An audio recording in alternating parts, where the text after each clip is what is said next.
dhowr bilood ka hor waxaa soo baxay faalo fiican oo ku wajahan xiriirka Masar iyo Turkiga waxaana ugu muhiimsanaa hadalkii ka soo yaray wasiirka arrimaha dibadda Turkiga uu ku sheegay in labada dal ay ka heshiin doonaan soohdinta bariga badda dhexe haddii ay suurto gasho. Su'aashu waxay tahay miyaa la gaaray xilligii ay heshiin lahaayeen labada dal? 2 bil ka hor waxa ay shaaca ka qaadeen mas'uuliyiin Turki ah inay jiraan xiriiro u dhexeeya mukhaabaraadka Masar iyo Turkiga ee ku aadan xaaladda ka taagan Liibiya. bishii Oktoobar ee la soo dhaafay ayay ahayd markii uu sheegay afhayeenka xukuumadda Turkiga Ibrahim Kalin inay doonayaan soo celinta xiriirkii kala dhexeeyay Jamhuuriyadda Carabeed ee Masar.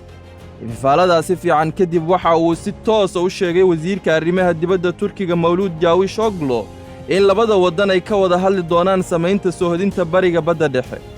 Laakiin isu soo dhawaanshiyahaasi waxa uu warwar ku abuuray Giriigga iyadoo uu soo wariyey jaraa'idka Kate Mirnia laga leeyahay dalkaasi inay Masar la furtay wadahadal ku aadan mandiqadda bariga badda dhexe ee hodanka ku ah gaaska dabiiciga kadib markii ay shaaca ka qaaday baaritaan ay ka samaynaysa mandiqadaasi si ay u hesho awoodda hydrocarbonka iyadoo ixtiraamaysa xuduud sohdimaadkii Turkiga.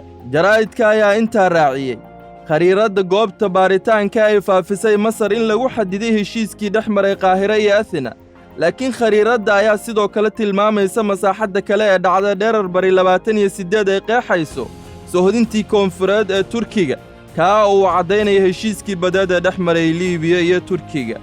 bishan gudaheeda waxaa lagu wadaa in wafdi Turki ka socda uu gaaro Qaahira taa oo salka ku haysa isafgarad dhex maray labada waddan.